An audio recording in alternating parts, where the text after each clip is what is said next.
Color grading destroys your footage. My name is Marco Vignoli, I'm a cinematographer from Germany. In this video we talk about how color grading is done incorrectly and how you should actually do it. So this is the first shot we're looking at, and what you probably notice is we have an orange teal look. And I can tell you, this look right here wasn't created using LUT. I will show you how you have to work differently to create this look even better. Because most people would go into DaVinci, put this in DaVinci White Gamut Intimidate, make a log footage out of it, and then drop their orange teal LUT, and boom, they think their look is done. But most of the time people will notice, it doesn't work, it doesn't look right. The reason for it is art direction and lighting, people. Because when you look at this scene from a different direction, you will see, okay, there is green light from above in the background and also warm light from these kind of positions. Now you have an orange teal look without using one LUT. The look is already baked in. And this is something you have to consider when you throw in a red light or everyone has purple clothes. You wouldn't get this orange teal look. You have to think about it, what the actors are wearing, which lights were we using. And this is a music video, this is a very stylized look. What they probably done here is use a lot of Astera tubes. Astera apertures, you know them by now, are just long LED tubes with RGB functionality. There are magnets for them, so you can put them in a kitchen like this on the ceiling and just shut it down. But what they tried to done here, what is too much if you would put the green light and shine it directly on her. This wouldn't look good in most of the scenarios. Most of the time you will need another key light in tight spaces like this. They probably use something like an f22x for an aperture, a small carpet light to give her a little bit of key, and then work on the background. Generally, when you're shooting a scene like this, or most of the time every scene, you light the background first. You actor, you place your camera, and then you light the scene, everything you want to highlight and show, the colors you want to use. Then you set your exposure, and then you put your actor into the scene. And when he is in there, then you light him. Because it's much more simple to change lighting on a person than on the whole background. So always try it when you've never done it before, try working this way. Back into this scene, you can see there's probably an Astera right behind her, which also gives her this nice green hair light, and it wraps a little bit around her body.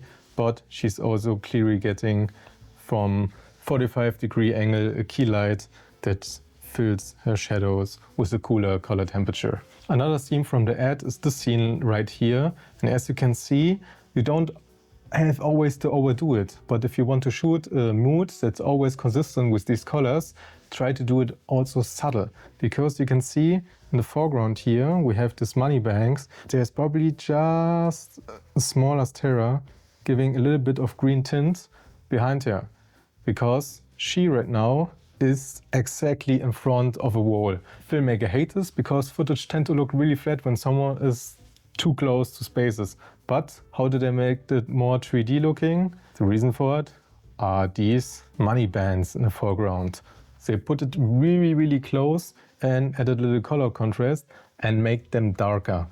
Always think about working in layers. Dark, bright, dark, bright. When you have more layers, your footage will look more three-dimensional, even if the person just sits in front of a wall. What also is really important, textures. You can see if this would be just a flat white wall, the shot wouldn't work. We have this nice, warm, yellowish, dirty locker rooms in the background. And I will tell always people, try to not make something look clean. So textures, atmospheres, everything like this is interesting for the audience. The lighting on the scene is also very simple, just probably a light dome shining on her. You can even see the specular right here. A shot of like this really gets this three-dimensional feeling later also in color grading. Because what they did here, this would be also a lot brighter, but they put DaVinci power mask here, put the exposure down, put a vignette around her, make the edges darker, and give her a little bit of a boost so you can get a little more dynamic into the shot. The next scene I want to talk with you is this nice poker scene, as you see it right here. Poker scenes are one of the most easy things to do because you just need one lantern for it.